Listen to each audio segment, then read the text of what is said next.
Hey guys, it's your girl Shanae. And Jasmine. And we're back with another episode of MVP TV. We missed you guys. It's been a little bit of time. It's been a while. Yeah. We're starting off the year 2021 with the review. And what are we reviewing? The Wendy Williams movie. It literally just went off like 15 minutes ago, so we figured we would just tell you guys about it real quick.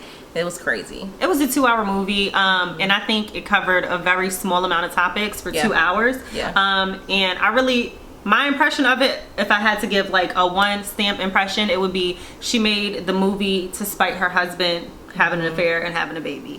So you don't really like you see that she worked hard. She talks about a few personal things, and like, not that I was necessarily looking for it for like all the celebrity tea she's known for, because she covers that in her talk show.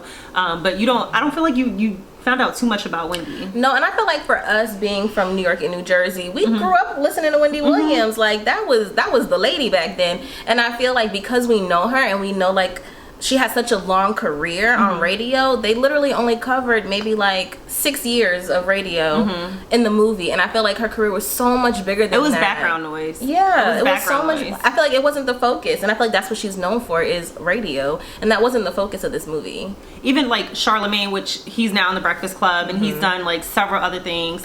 He's written a couple of books. You know, he was in this movie for 12 seconds. Yeah. She's like, Charlemagne, and then a guy looks up, and that's the whole part that he had. And I'm like, he was with, like, he worked with her for years. Yeah. You know, they didn't even show them working together. No, they were on the radio show together. Yeah. And so she does like touch on her addiction. She goes into how she was on cocaine, and you know, a part of that was like, it seemed like, you know, childhood trauma for her mom, always focused on her weight, because the first 30-40 minutes of the movie was her childhood in New Jersey. Mind you, she grew up in a mini mansion with hired help. Parents had a little bit of coins. I would say that's above middle class. It's significantly above middle class. Because when she peed that bed, that maid came in there swiftly and grabbed those sheets real quick. And so she had a little foot up in life. But I'm not saying she didn't work hard, because this girl worked hard. She was working 5 days a week at a contract she had in DC, I think. And then because she wanted to work in New York, because New York is one of the media capitals, she was driving herself every Friday to New York, working Saturday, Sunday in New York, and coming back Friday. So she was working nonstop. She didn't take any days off. She was very, you know, clear about the fact she didn't, she was never late to work. And she kind of built this empire before celebrity tea blogs and everything. Like she built that, to me, she built that empire. Maybe somebody was doing it on the West Coast, but as far as like in New York, she's the only person I knew that was doing it and had the nerve to do it. And I do know she touched on, she got raped early in her career. Yes, she did. She was interviewing someone, I think his name was like Ricky Tony, on the radio, and then he invited her back to a party or his hotel room. They ended up in the room, and then she said she was date raped. That's how that happened with that. And she kind of delved like a little bit deeper into her cocaine, had trust issues. She apparently has been married before Kevin, who we all know by now, right? It was her practice marriage. Yeah, and she said it was just like a rebound from another toxic relationship that she touched on very shortly with a DJ who kind of like seemed like he was using her for her money. I mean, her taste in men didn't seem... But, you know, and it's like... It's hard to, you're only hearing her side and her perception of it. So it's like these guys are just treating her wrong. Could that be correct? That could be 100% correct. However, it could also be that she was doing some stuff too, and she's just not seeing what she was doing wrong in the situation. You know what I'm saying? Yeah. Now Kevin, she met him in a club. He was a club promoter, and she said she fell in love with him because he was like a protector for her. And of course, you know, when you throwing rocks, people gonna come to your house. You know, you constantly throwing rocks at big names. Like she had no holds barred on her radio. This is before the Wendy Williams show. When she was on radio, she talked about Puffy, who Puffy was the biggest person in music, period. You know, he worked with everybody. Talked about Total. She talked about Method Man. She talked about R. Kelly before R. Kelly came out with the tape and all this other kind of stuff. She was on it. She was putting everybody on blast. So she, you know, she had a lot of people who literally hated her. At one point, the Total in the movie, they showed up. They pulled up on her. They was ready. They throw their hands. Kima, Keisha, and Pam. They was ready. Shit. And here come Kevin. Kevin's like, back up, back up. And that's when she just knew she loves him and had to be with him. Yeah. He pops the question. She's really excited about it. Now, earlier in her career, the guy who was using her, who extorted her for her money, essentially, she was pregnant by him, and she got an abortion. She went by herself. She said it was a very lonely time. And then she, fast forward to her being with Kevin, they're trying to have a child. She keeps miscarrying. It turns out she just had a weak uterus, so she had to be on bed rest. So her being on bed rest, she gained 103 pounds, she said. And which, whatever, you know, cool. But anyway, she finds out Kevin's cheating for the first time. And according to her, she told him, if you ever cheat again, I'll leave. I'm leaving, that's it. I mean, between you and me, Jasmine, you think that was the one time he cheated before, homegirl? Absolutely not. Do you think she released that to him, if I ever catch this again, I'm leaving? No. If she did, I don't think she meant it, because I don't think that was the last time. Because that was, like, honestly, when their son was, like, first born. Yeah, like, he was a newborn. And then they pretty much fast forward to, like, when the son is about to 2 years away from going off to college, then this whole scandal breaks out with him and this, what's her name, Sabrina, the new girl. Sabrina. So I feel like between those 16 years, he ain't stopped cheating. I mean, but less than that, again, like, I feel like Wendy is very, you could love her, you could hate her, she's a very accomplished person. She did build an empire. She built it from nothing. Nobody knew her. She didn't have any connections in the industry. Now, granted, her family has some coins, but she didn't have no industry connections. Not only that, she was setting fires in the industry, and she rose herself to the top. She negotiated everything she had. She busted her ass.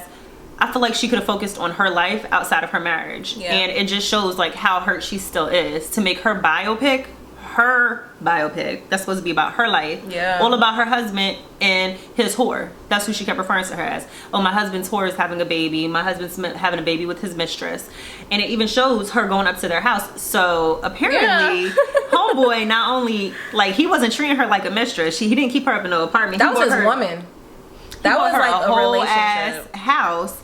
What was it, 10 minutes from Wendy? Yeah, it was. They basically in the same neighborhood.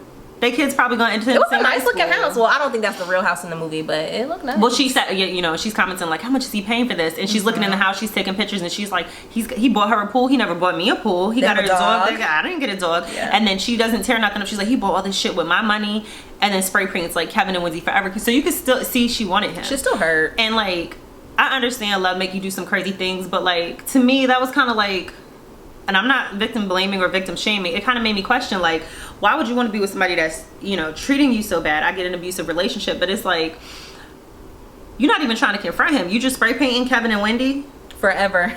Like, that's how you get back at him? I don't know. It was a little bit confusing, but I mean, people act differently. And then she, of course, focuses on that. Do you think she really only stayed another 2 years because her son? No. So you think if there wasn't a baby? I think if it wasn't a baby, she would have stayed. Also, I think if it didn't get out to the public, she would have stayed. Well, I think she would have had him hush up the lady, not, you know, I mean, in terms of like give her a couple money, make her sign an NDA, something like that. You know, something like the Jenners and Kardashians would do.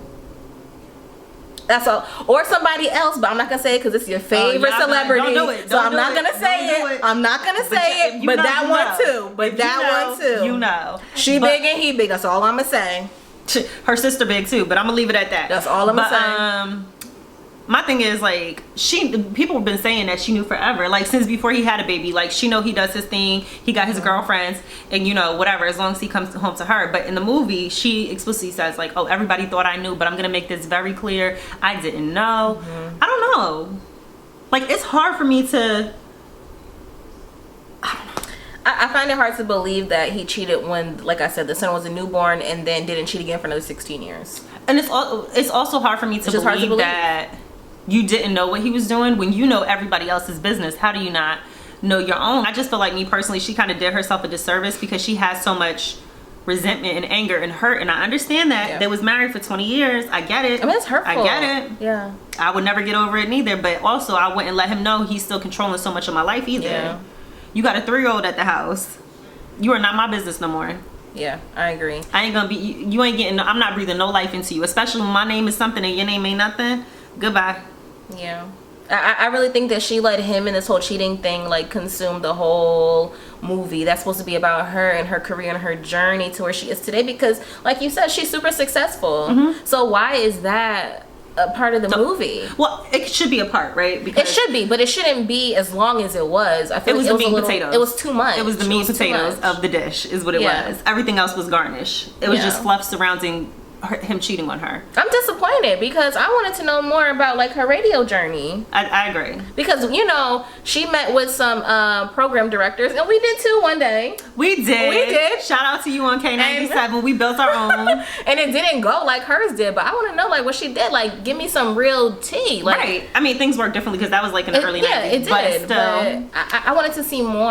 I agree. I think it should have focused, and like she did say like her son is out of the question, so her son didn't make any even like an actor playing her son didn't make any kind of, you know, appearance in the biopic. But like I think it should have focused, even like it skipped her entire college career. Like it was like her as a child, but it was really like her at 8 or 10 or however old she was. Straight to DC. Yeah, it was 40 minutes of her being a 10-year-old and then her being in DC doing cocaine. It's like, what happened?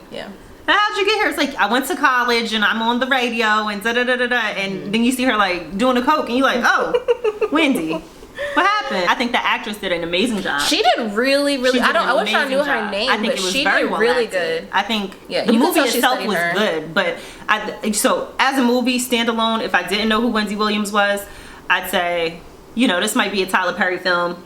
Mad black woman. Listen, I love TV. You know, she built herself up from nothing and this man ain't do shit to her, but it just missed the whole redemption part of it where she wins in the end as far as like her love life. But it also didn't touch on her when we all saw her in the tabloids dating these guys. Oh yeah. It didn't say nothing about that, right? It didn't say nothing about that. It's like, I'm just gonna get my life back. Woo, woo. And then that was it. And then, you know, she's talking to the mirror. But you know, from me expecting it to be her literal biopic and like a dramatization of her life and her career and everything, I respect you keeping your child out of it. But like I just wanted more of her life than her husband having a mistress who had a child by him, and I guess who he's with now. Are they still together? I think so. She definitely shouted her out on the show the other day talking about some, hey, getting out of my car with my money, hi Journey. Which, how do you feel about her constantly talking about this little girl? I think it's out of line. That little girl has nothing to do with it. Deal with the adults, you know what I mean? Like, don't. To me though, like, I honestly feel like, why are you still dealing with the adults? Yeah. Leave that girl alone, leave that man alone. Like, your husband did you wrong. He can answer for it when his time comes. He ain't worried about this. You are only hurting yourself. Because she talked about him and his whole cheating thing with the same girl in the movie, I really hope that this is closure for her. I really hope that like this is the end of it, and I really hope that she doesn't talk about it anymore, because for what? Like, you told us your side of the story of, you know, what he did wrong and how he's with this woman now. So after this point, why keep talking about it? Like, what is it gonna do? I mean, I know it comes from a place of hurt, but I think she needs to sit, and she's like very big about, well, I'm transparent of what I say, what I feel, I'm gonna say it, but like maybe you need to get a little bit of therapy, because you don't want to hurt every day. That's what the doctor told her. Every day. He's not a therapist. Yeah. The gynecologist. Well, that was 20 years ago. That was 20 years ago. But I do think, like, you know, for her own mental well-being, like, you don't want to hurt every day. Yeah. And I really do feel like this biopic, and even like we still have Lifetime on the side, but her documentary, which I thought it was gonna be one. I thought it was gonna be one thing, but they're like movie and then documentary after. I'm like, what? Why it's not the same thing? And the documentary, like, that's what we hear her talking about. Like, I was Hot Topics, now I am a Hot Topic, and my husband cheated. And it's like, I feel bad for you. Like, you are a broken woman. Your heart is broken, and I get it. Like, we all been there. But like I said, I'm gonna cry in the shower, and I'm gonna come out, and it's not gonna be to everybody's business. And I understand she's fully transparent, but at some point you gotta let it go. But you know, Wendy, if you wanna assess our review and, you know, dog us out and say how we not on your level, I'll come on the show and let you do that. As long as I will sit there and listen to you do it. I'm like, word, Wendy, word. I can be like, I can see how you feel that way. I can see Wendy. I can see how you feel that way. But our email is down below. Have your people call us or email us. Hit that subscribe button. Okay. Also, this video is being sponsored by Waterstone earrings at Waterstone on IG. It'll be tagged below. Yes. Waterstone, one word, 2 underscores. On Instagram. All handmade clay earrings. They're really cute. They are super cute, actually. Yeah. Make sure you guys comment, like, share, subscribe. Tell all your friends, your family, your co-workers, whoever that got a damn computer or phone. Let them know. Share. Don't only check out this video. Make sure you check out our last videos that we posted. They're a year old because, you know, it's been a minute. But we back on it, and we definitely going to be coming at you guys with much more content in 2021. Y'all all lived through 2020, so don't judge us. I mean, it was a really, really tough time. Yeah. It was a tough time. Honestly, it still is. Y'all, so let's not get into it because... Till next time. Bye.